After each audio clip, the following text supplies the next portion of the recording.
Now, another popular tool for retouching in Photoshop is something called the Clone Stamp tool. And it's located right here in the toolbar underneath the brush tool. If we click and hold, you can see it's right there. It's also called the rubber stamp tool, some people like to call it, just because it looks like a rubber stamp. But it works very similar to, if you remember the last lesson, we were using that healing brush and we were sampling an area and then painting in. The difference is that healing brush, when you sample an area, it's going to look at the texture of an area and make the adjustment that way, and it kind of leaves the tonal range and color for the most part intact. Whereas the Clone Stamp tool pretty much will sample an area quite literally. It'll bring over the texture and the color and everything. So let me just show you. I could describe it all day, but let's just see how it works.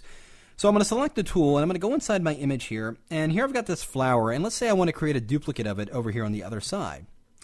Well, I'm going to go ahead and hold down my Option or Alt key, and I'm just going to go down here to the very bottom and just click and sample the bottom area of that flower. And you can see my brush represents that area that I sampled. You can see it floating right in there. Well, if I go down here to the bottom of my document and just click and start painting, you'll notice over on the other side on the original flower, the little crosshair is mimicking my movement as I move up, sampling that area and then painting it in on this other side. So it's a quick and easy way of painting in a new object from within the document. Just like that. So I can duplicate objects. I can also remove objects. If I go over here into the texture, the background texture, and Option click right in that background texture, I can go ahead and remove an object as well.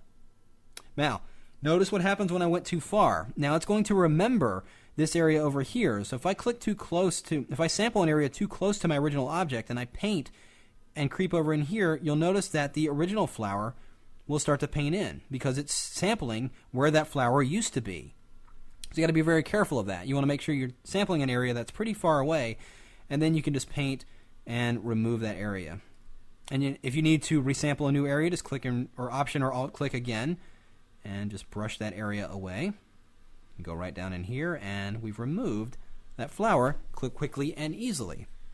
So let's see it in a different way. I'm going to go into this photo here, and let's say that I want to perhaps duplicate this ferry boat here and remove this boat and its wake right here.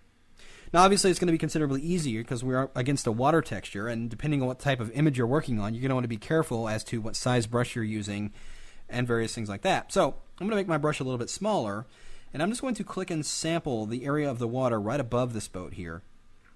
And I'm just going to go right down here, right over the boat, and just start painting in. You can see the crosshair is working along with me as I travel along this image, just like that.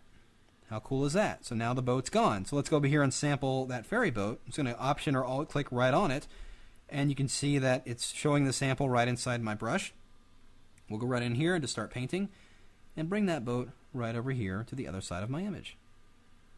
How cool is that? So it's a very cool and easy way of removing unwanted or unsightly objects in your images by using the Clone Stamp tool. If you're going to make very small retouching adjustments on faces, you know, like when we were removing those blemishes earlier, you're definitely going to want to use the spot healing or healing brush tool for that type of thing.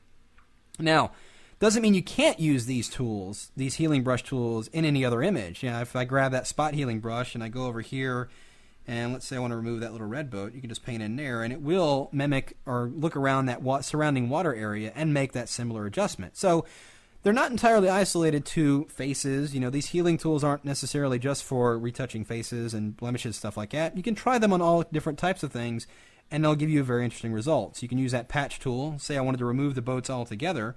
We'll just drag that tool all the way around, drag it over to another part of the water, and boom, and now it removes it. We can take this area here and remove these areas very quickly and easily, giving us nice empty area convincingly like there's no boats right there in the water using those simple adjustment tools. So again, depending on what type of image and what type of retouching you're going to want to do, you're going to want to try different things, and each one's going to behave a little differently on varying images. So try them, give them a little test run and see what kind of effects you get. But that is the way you make simple retouching adjustments using simple tools right inside Photoshop.